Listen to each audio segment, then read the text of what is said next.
Good morning and welcome. I'm Abel Alves, the chairperson of the Ball State Department of History, and today we are here to commemorate the 50th anniversary of the Vietnam Moratorium Committee here at Ball State.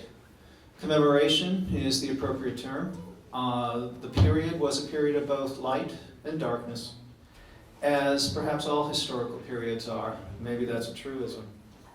In any event, I'm not a child of the 60s, I'm more a child of the early 80s, and I learned about the 60s after the fact.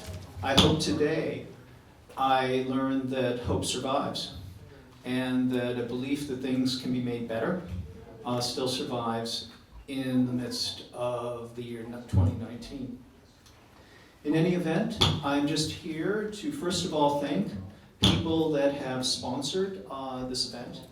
The Ball State University Center for Peace and Conflict Studies, the Center for Middletown Studies, the College of Sciences and Humanities, the Honors College, University Libraries, Archives, and Special Collections, and the departments of Communication Studies, English, History, Psychological Science, Philosophy and Religious Studies, and Sociology.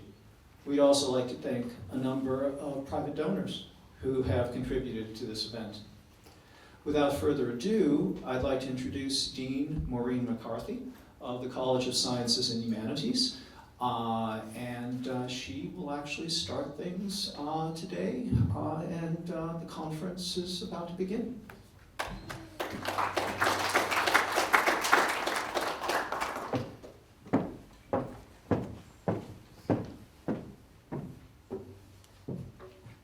Try not to touch this thing because it seems to be a bit persnickety.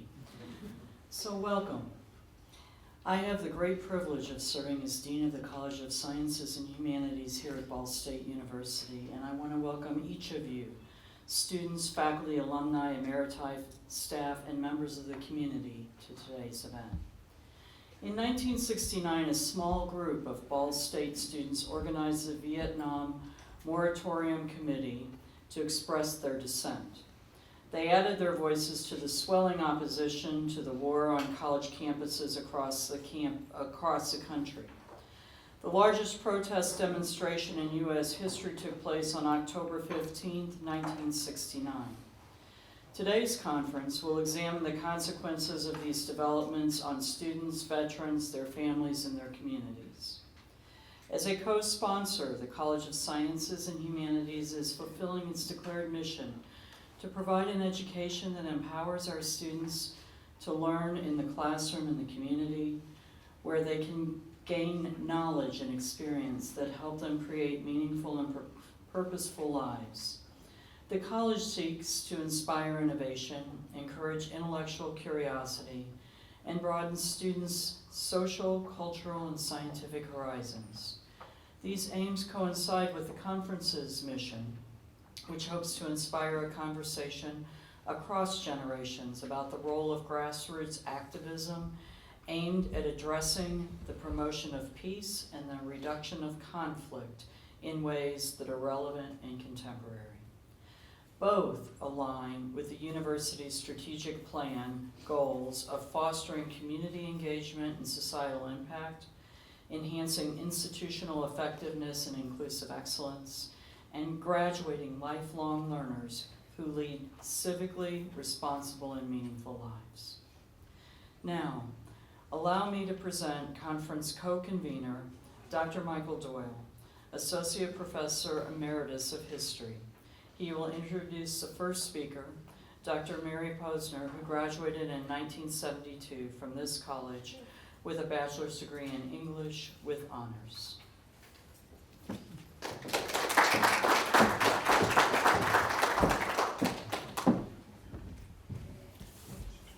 Thank you so much, Dean McCarthy and Professor Abel Alves for opening the conference for us.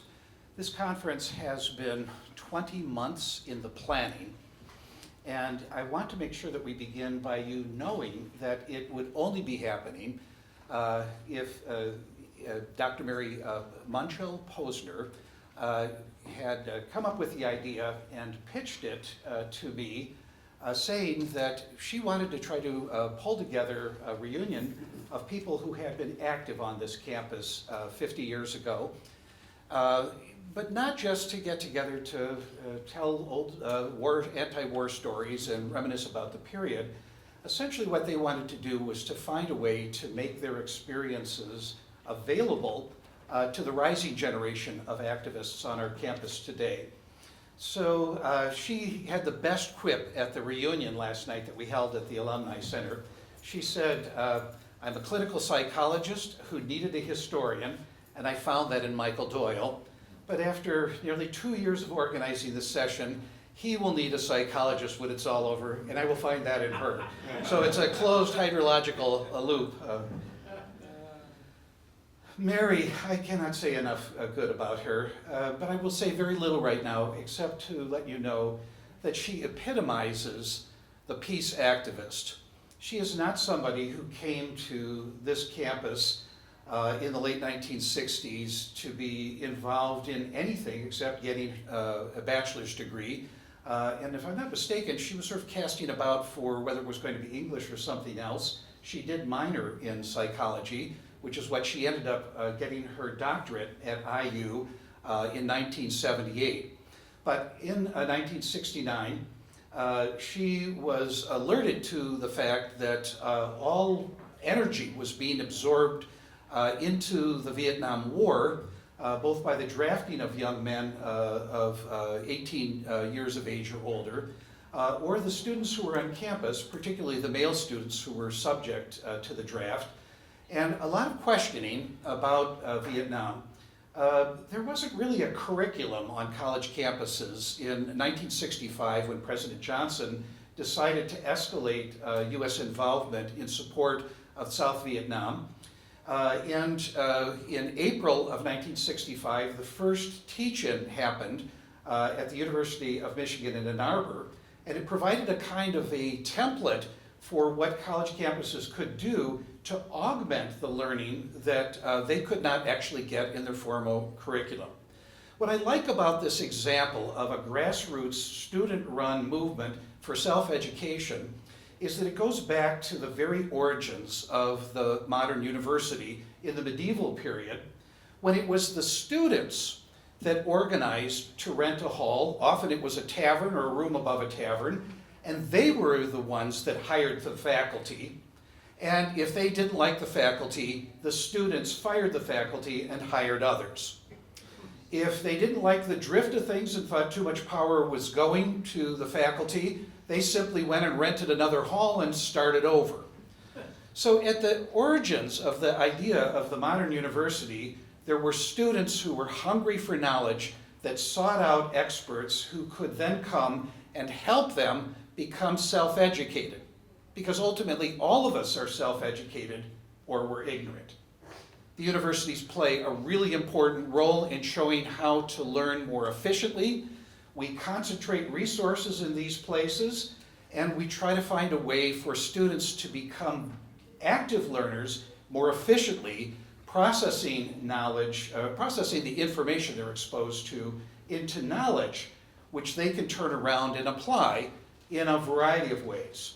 For those of us in the humanities, we hope that our students take the values of being educated for life with them and apply them in whatever they may do, whether that comes with a paycheck or not. The living of a fulfilling, engaged life is paramount to that part of a university's role. And then there's the role of the faculty and the administration, which in Ball State's case, perhaps 50 years ago, was not exactly aligned with the students who were protesting what was essentially U.S. foreign policy. And they had the audacity of challenging that using the critical thinking skills that they learned in Ball State classrooms. And eventually an accommodation was arrived at where the administration permitted the exercise of free speech, so civil rights and the Bill of Rights did not get suspended at the boundaries of the campus, but found a way for the students to channel their discontent and to educate themselves here. One comment: universities are wildlife preserves for ideas. Sometimes these ideas escape and get into the wild and are not greeted very well by the public at large. But in these sanctuaries, we can talk freely about things that would be anathema in other locations. We hope that our graduates find a way to talk about difficult things among themselves, not only in the classroom and in the residence halls and in the other places where students gather, but when they go outside this wildlife sanctuary, they find a respectful way to represent views that might not be well accepted by the public at large, especially the majority of Americans who do not have a college education and who may not have been assimilated to critical thinking, exchange, and discourse. And because we're at that point in our political life right now that in some ways eerily resembles 50 years ago, this is an excellent time to come back together and take stock of what was happening then and what could possibly be relevant to the current generation of those on campus who are the 18 to 22-year-olds, who themselves are trying to figure out how can we help make the world better through our collective action.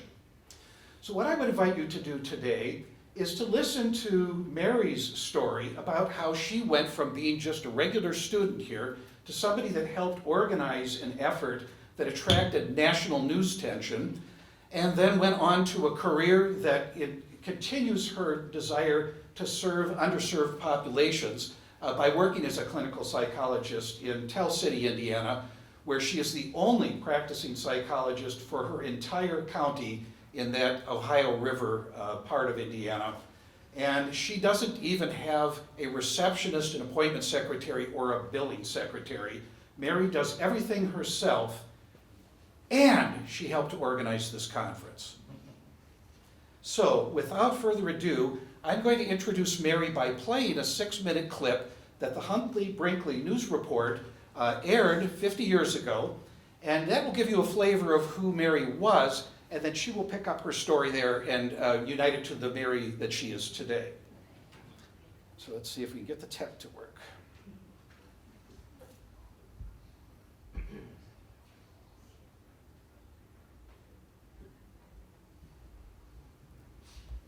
In 2 previous reports, we have examined several aspects of Middle America, as President Nixon described it, in Indiana, and as it appears in one Indiana town, Muncie.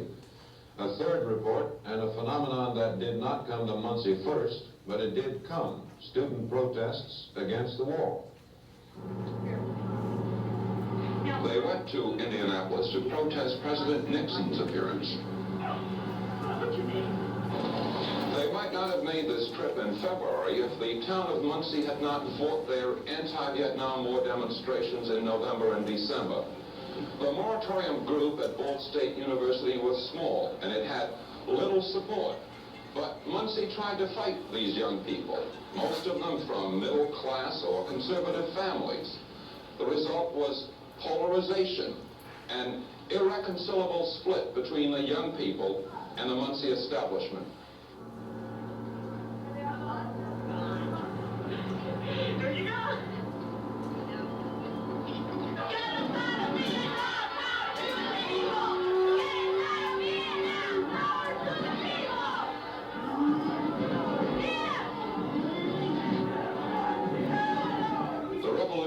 Upon whom Muncie's anger focused was Mary Munchell, a 20-year-old English major at Ball State University.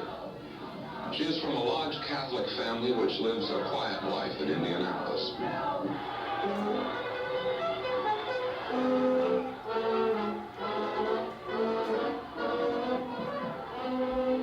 I guess if you consider the context of this community, yes, I'm a revolutionary.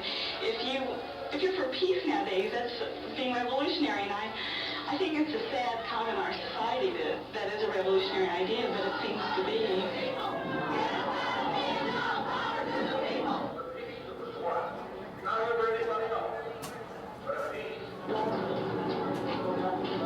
Since last September, when Mary Munchell organized the Vietnam Moratorium Committee, she has led all the anti-war protests at Ball State University. In November, Mary Munchell asked permission to hold an anti-war demonstration at Muncie's Courthouse Plaza. But veterans groups already had requested the use of the plaza for a patriotic ceremony. In December, again, Mary Munchell asked for the plaza. Again, the county officials said the veterans had asked for it first. Instead of all wars, Suspicion grew that the anti-war people could never get the plaza. Then permission was granted to demonstrate against the war in front of the plaza. During the day, as films taken at the time show, it was the veterans. But at night, both sides were there. Apparently, it was a highly emotional scene, and while it is not altogether clear what did happen, it is clear that the division between generations widened. Later, the two principal figures gave their separate versions of what happened. And we had a coffin, and we had written all the names of the wardead from Indiana on pieces of cardboard, and it was kind of like the March Against Death in Washington. And we marched around and put the names of the wardead inside of the coffin. To me, it's the dropping of the names in the casket of the men who gave their lives to this country is more heinous and unpatriotic than burning a draft card, and about the same as burning the flag. They guarded the flag, had 21 gun salutes about every 10 minutes, and you couldn't hear anything we were doing. Most of the weapons were 1903 Springfield rifles. And at most, I think we would have 4 guards on at a time. The gunfiring was just really vicious, and they, at one point, one of the veterans said that if, like we were raising our hands in the peace sign, he said, if you raise your hands any higher, we'll shoot your fingers off. I will not say that that is not so. I'll say she's mistaken, but that did not happen. One girl in our group started crying because just the sound of the guns, I mean, they are so loud, it just, shakes you up. And also, while you're putting the names of the wardead in the casket and you keep hearing those guns, it kind of brings it even more to life that those guns can kill. What would you do if your 15-year-old son told you he was going to march with the Moratorium people? I'd sit down and talk to him and explain to him why he shouldn't be there. He knows what this country stands for. He knows why we're in Vietnam and why we have to be there. Supposing you couldn't persuade him and he said, I'm going to march. Then I would exercise the prerogative of the father. What does that mean? Well, he would receive some type of punishment.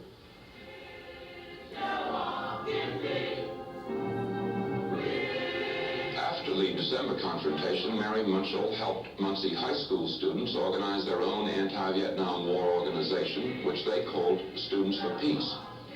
In mid-January of this year, the high school group, Mary Munchell and her college Moratorium people, and other angry minorities, including some teachers and a considerable number of blacks, joined in a church service. It honored Martin Luther King, spoke against the Vietnam War, and if only temporarily, meant that Muncie was faced with a new force. 400 young people, white and black, together against the establishment.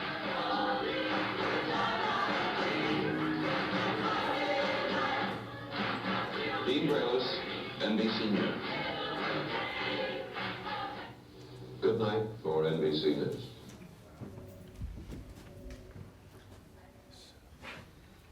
Let me see if I can get out of the screen and back to the PowerPoint. So let's see how to minimize it here. I'm going to need help with this. So is it up here to minimize? And then you go to, oh dear. I'm not sure how you do this. I'm not an Apple user. Do you know? Okay, there we go.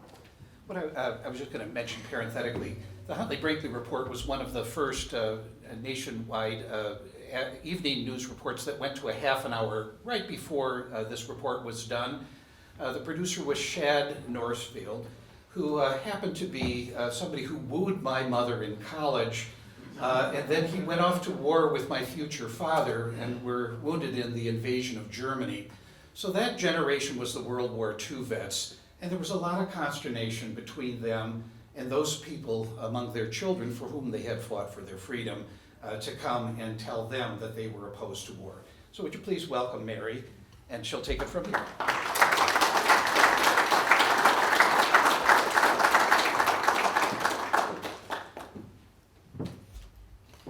It has been 50 years since NBC interviewed me for that clip, and some things have not changed.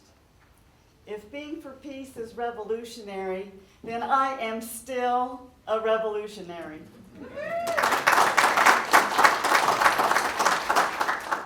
Thank you for that kind introduction, Michael. I also want to thank Michael for co-chairing this event from the very beginning.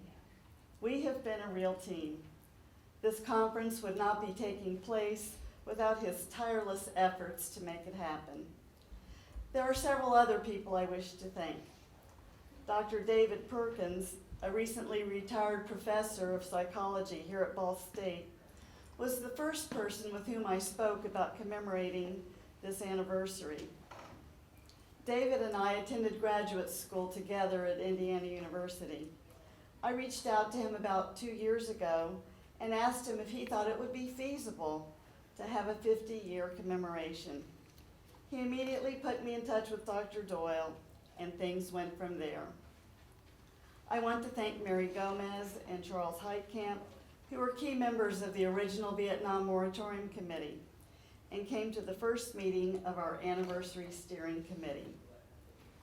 Bill Britton, another original member of the VMC, has been a great help in community outreach and a source of moral support for me.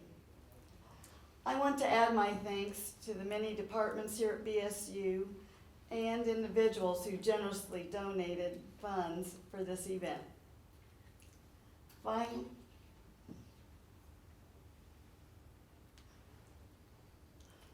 Finally, I want to thank my husband.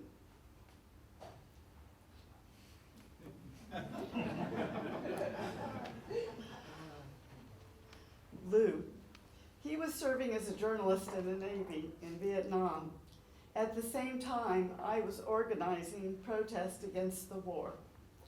Fortunately, we agreed on the same thing.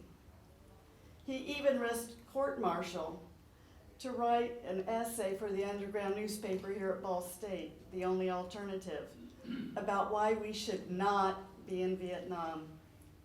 I am the secretary who typed that essay here at Ball State.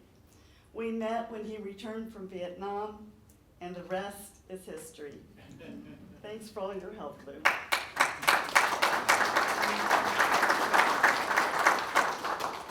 So, why are we commemorating something that happened 50 years ago? Because thousands of people around the world continue to protest war and social injustice and to advocate for peace, freedom, and equality. The issues have not gone away. I have actually thought about what we did on that October 15th of 1969 every year for the past 50 years. And I feel proud that I was involved in such an historical moment of our nation's history. I often think about the people who participated at the time, and it was a pleasure to reunite with many of them last night at dinner. It is not widely known that Ball State students were involved in anti-war protests. So I think it is incumbent upon those of us who were there at the time to share with you what we were able to do and how rewarding it was to do it. Today, we want to rekindle the spirit of that Vietnam Moratorium Committee. Our country is facing many challenges these days, and current Ball State and high school students and people from the Muncie community may think there isn't much they can do, but there are many things you can do. Hopefully, our story will inspire a new generation to, 1, believe in themselves, and 2, believe in the power of a small group of committed people to make a difference. As Helen Keller admonished us, I am one, but I am still one. I cannot do everything, but I can do something. And because I cannot do everything, I will not refuse to do the something that I can do.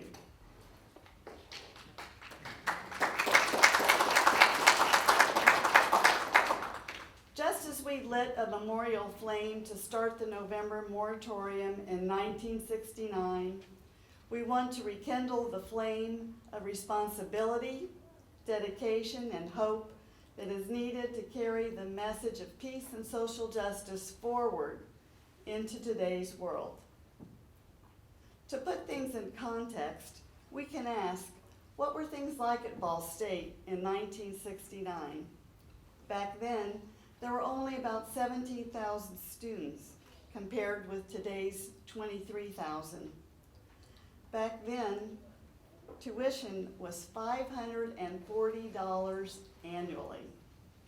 Today, it's about $16,000. Wow. We used rotary phones with long cords instead of smartphones. We typed our papers on manual typewriters rather than laptops. The biggest appliance in our dorm rooms was a popcorn popper. Female students often wore skirts because that was expected in some classes. During the same month that the first Vietnam Moratorium Committee held its first protest, 600 male students staged a panty raid. It is hard to even imagine that now. But there was always a small group of students attempting to bring attention to important current issues. I believe that this impulse is still true today. The activist fair and poster session that will take place outside this room later on today is proof that that kind of involvement is still alive. Prior to the Vietnam Moratorium Committee's activities, there was little interest on the BSU campus in protesting the war in Vietnam. In October of 1967, 23 Ball State students attended the national mobilization to end the war in Vietnam, which was held in Washington, D.C. 23 BSU students out of 200,000 protesters isn't much, but it was a start. These students had formed the Student Liberal Action Movement, which confronted the issue of military recruitment on campus by protesting against recruiters in the student center. Very early in 1968, public sentiment regarding the Vietnam War shifted dramatically, owing to North Vietnam's and the Viet Cong's massive offensive on the day of the Vietnamese New Year, called Tet. The majority of Americans was now in favor of our getting out of Vietnam. A crucial change at Ball State was the initiation of an underground newspaper called The Only Alternative, edited by Carl Van Buskirk and David Johnson. I attribute my own political awakening and my willingness to start the Vietnam Moratorium Committee to this newspaper. Back in the 60s, students' only access to television was in the dormitory lounge.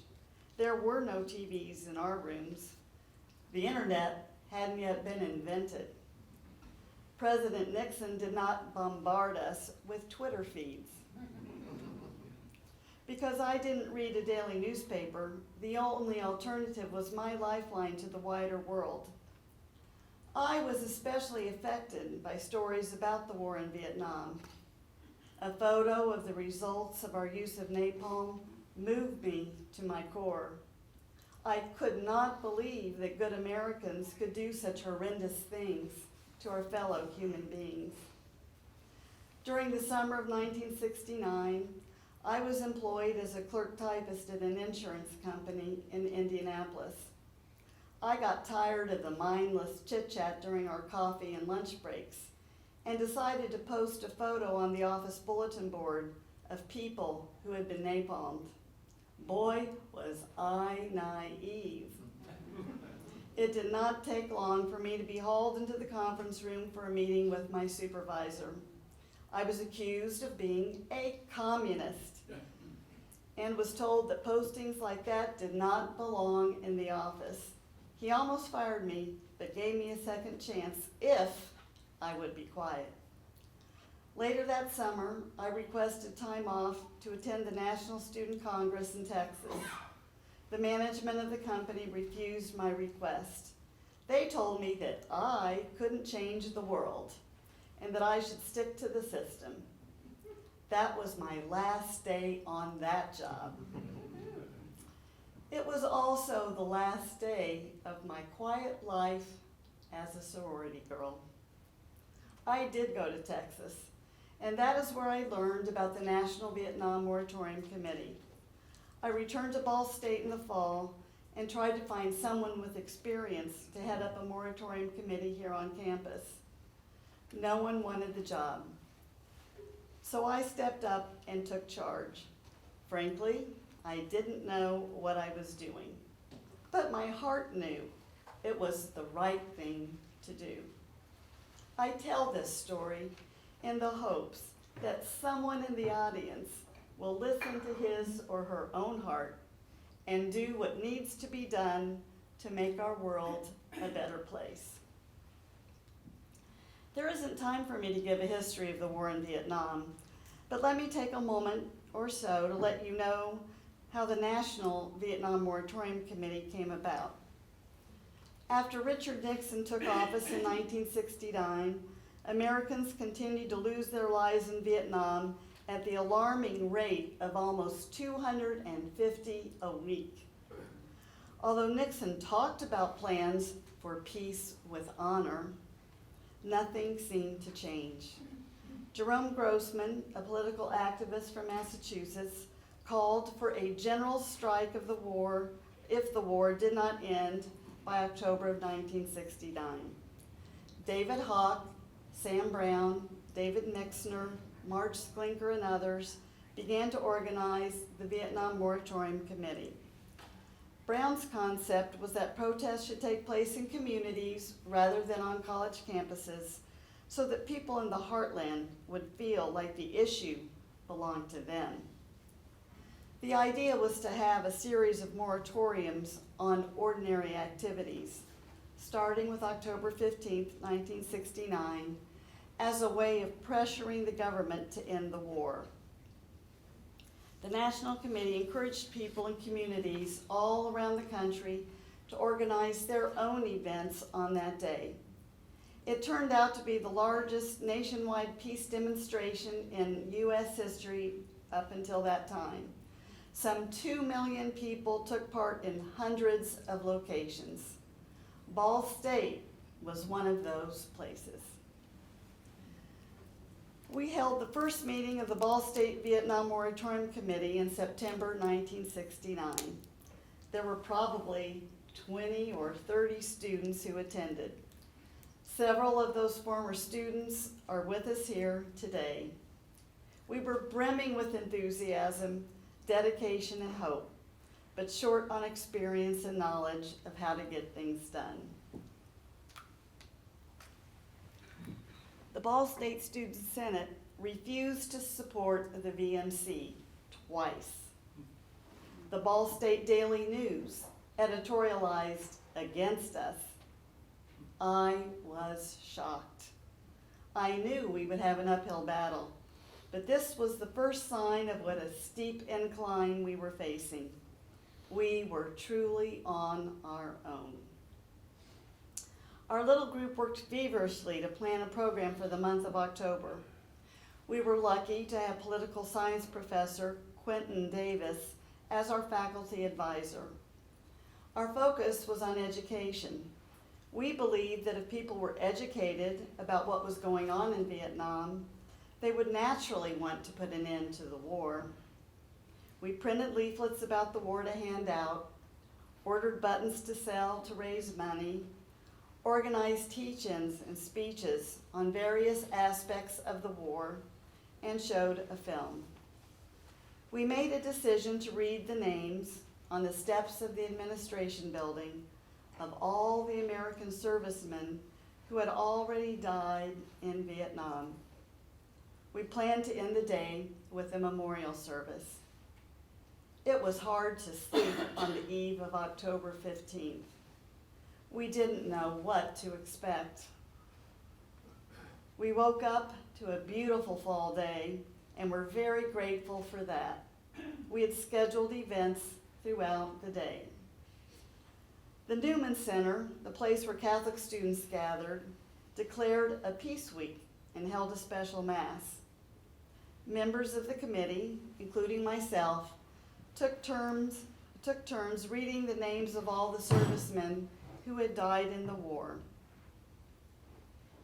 As each name was read, the people gathered around said the words, "is dead," in a somber tone.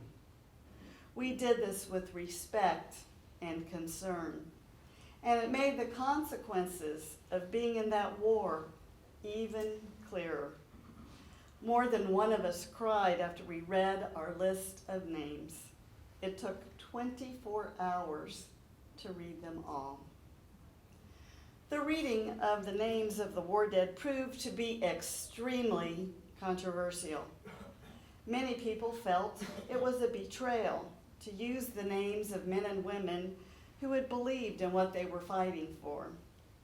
Our committee believed that the true betrayal was by Nixon, Lyndon Johnson, and presidents and administrations all the way back to Dwight D. Eisenhower. Our local committee always supported our veterans both on and off campus. We didn't want any more soldiers to be killed for a manifestly unjust cause. Benner Davenport, who is with us here today, started Veterans for Peace on campus. And many vets returning to the States, including my future husband, bravely wore buttons proclaiming that they were Vietnam veterans against the war. I should note that a different kind of movement sprang up at Ball State while we were planning protests against the war. Mary Lynn Whitcomb started Project Faith and gathered over 4,000 signatures in support of President Nixon. Her main argument was that our president knew more about what was going on than we did, so we should have faith. I have to agree that President Nixon did know more than we did, and he and his administration and military commanders lied to us about what was really going on over there in Vietnam. Later, the bombing of Cambodia showed us the extent of all of Nixon's lies. We had barely recovered from the October event when we had to begin preparing for the November moratorium. In order to avoid diverting attention from the issues of war, we decided to omit the reading of the names of the war dead. We also had to prepare for 2 days, since the original idea of the National VMC was to add 1 day of civic action each month until the war ended. On campus, we focused on handing out leaflets, sponsoring forums and speeches, and the lighting of a memorial flame. At least 250 people marched to downtown Muncie one evening to hear a speech by John Balaban, a professor from Penn State who had gone to Vietnam on humanitarian missions several times. The Daily News actually praised our peaceful efforts for a change. The day after our own protests concluded, 35 of us traveled to join 400 protesters in Washington, D.C., some of them in boxcars apparently, for what was then the largest anti-war protest ever held. I still have my black armband and button from that day. But no rest for the weary. As soon as we got back, we started planning for the 3-day moratorium in December, which was focused on distributing leaflets in the community. As the earlier NBC report documented, we were unable to get a permit to use the courthouse plaza itself. but we decided to protest in front of the plaza. You already heard what happened there. I can still hear the sound of those guns being fired over our heads. Fortunately, moratorium days were reduced to just one in January. Local high school students led the organization efforts for a celebration of Martin Luther King's birthday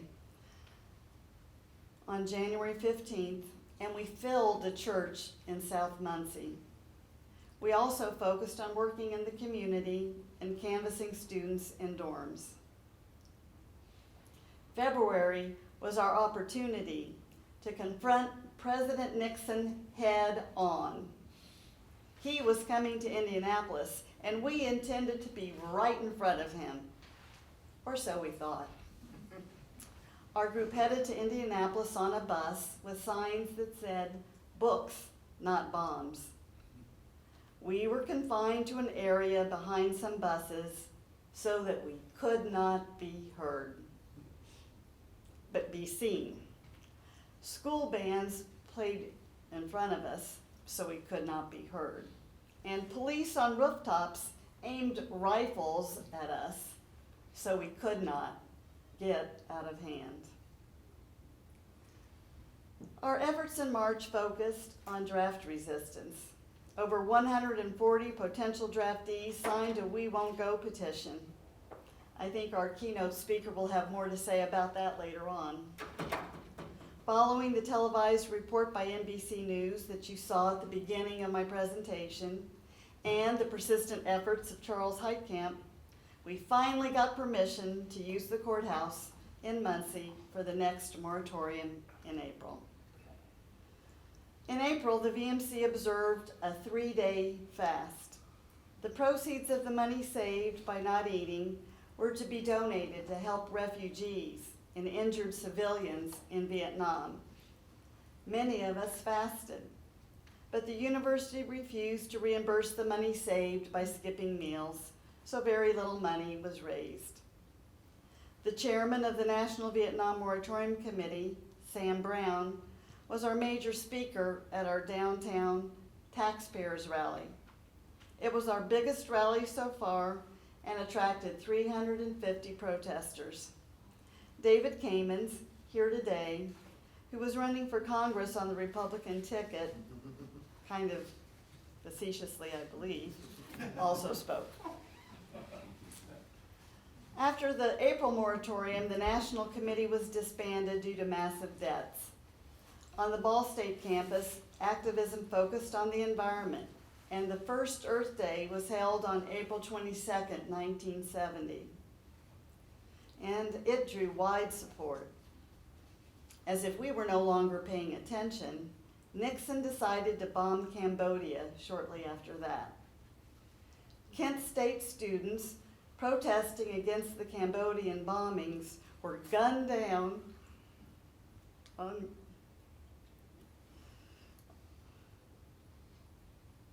just thinking about that is just so horrible. They were gunned down on May 4th by the National Guard. The newly formed New Left Coalition at Ball State immediately organized a protest, and the student body was finally awakened to our cause. Over 2,000 people participated in a sit-in demonstration, and President Pruitt agreed to fly the flag at half-mast. Some demonstrators were clearly against the invasion of Cambodia. Others were shocked of the murders of 4 students in neighboring Ohio. During the final month of the academic year, Students for Peace and other causes struggled to find their way. We expanded our concerns from a focus on peace in Vietnam to other issues, such as racial equality, women's liberation, and the environment. We encouraged people to volunteer in the political campaigns of peace candidates, and many of us did that. Our small but mighty cadre moved on with our lives, but most of us have continued to fight for peace and social justice in our own ways. in any way we can. So, as I look back over 50 years, what lessons do I have to share about how to make a difference in today's world? First of all, you have to be able to imagine. As John Lennon encouraged all of us to do, imagine all the people living life in peace. Second, you have to try. Martin Luther King said that the arc of the moral universe is long, but it bends toward justice. Bruce Springsteen later added, and that arc doesn't bend on its own. Third, you have to find an issue that moves you. For me, it was the picture of those bodies burned by napalm. I don't know what it will be for you. Perhaps it will be the photo of a young father and his toddler curled in a final watery embrace after a failed attempt to immigrate to America, the land of opportunity. Perhaps it will be the picture of yet one more pile of flowers and teddy bears and photos of people who have been gunned down by someone with a firearm. Perhaps it will be the video of an unarmed man shot by police officers who acted before they knew the whole story.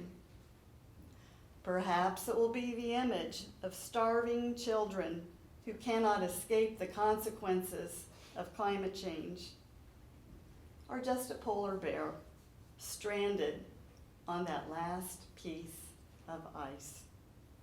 I do not know what will move you, but I am confident that you will be moved to act, and soon. Unfortunately, there are too many choices. But whatever it is that moves your heart, act on it. Do something. Like Emma Gonzalez and David Hogg, after their classmates at Parkland High School were killed, you may decide to shout, "Never again!" Like Greta Thunberg, the young Swedish climate change warrior, you may decide that it's more important to save the planet than to attend classes. Greta told us, adults keep saying that we owe it to the young people to give them hope. But I don't want your hope. I don't want you to be hopeful. I want you to panic. I want you to feel the fear I feel every day. I want you to act. I want you to act as if you were in a crisis. I want you to act as if the house is on fire, because it is. I don't know what will move you to take action or what role you will decide to take, but I do know that nothing can no longer be an option. There is too much at stake for all of us. It is time for everyone to feel the fire we felt in the 60s and rekindle that flame. In line with Ball State's inspiring new campaign, I think it is time to make some sparks fly. You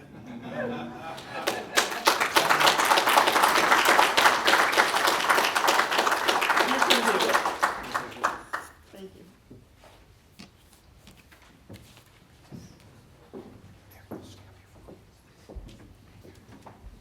So if you wouldn't mind, we have a microphone up front here, and we would welcome questions from the audience. The reason we're asking you to take the mic is because today's events here in the Student Center are being recorded by the University Media Services, and they will be streamed after this event is over, and we want to make sure your question gets on the audio track as well as Mary's answer.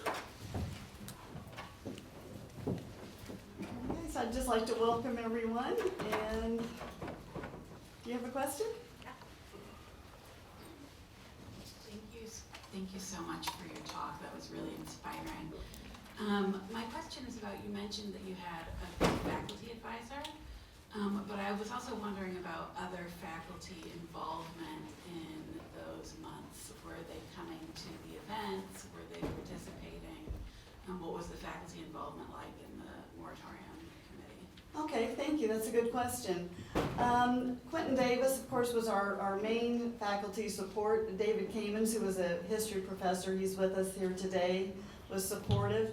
Dr. William Miller, who I had the pleasure of having as a professor in my American Literature class, was supportive.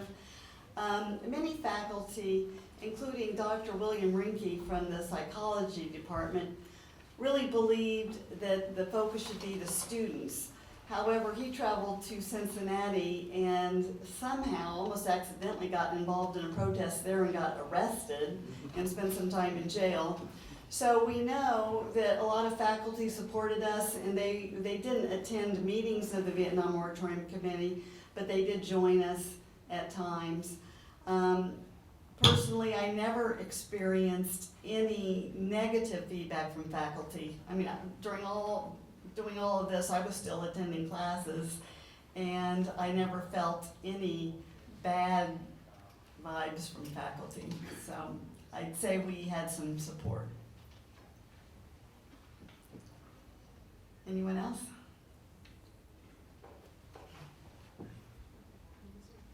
So I wondered, we saw a picture last night at dinner of, it looked like one of the factories in town with a banner for Kennedy, and I'm guessing that was Bobby Kennedy's visit in the spring of 1968, on the same day that Martin Luther King was assassinated. I think you would have been a freshman then. Yes. Right, and I wonder if you could just comment on that experience and the way that that may have been important or significant to you, but also how that then folded into some of the anti-war protests, given his own very vocal protest against the war a year before he was killed. Okay, thanks, Elizabeth. I'm really ashamed to say this. As I said in my speech, I was kind of not paying much attention. I was still a quiet sorority girl. I didn't even go to hear Robert Kennedy speak. That's a huge regret on my part. Of course, later on, I understood how important that was and how important his speech about Martin Luther King was later that day.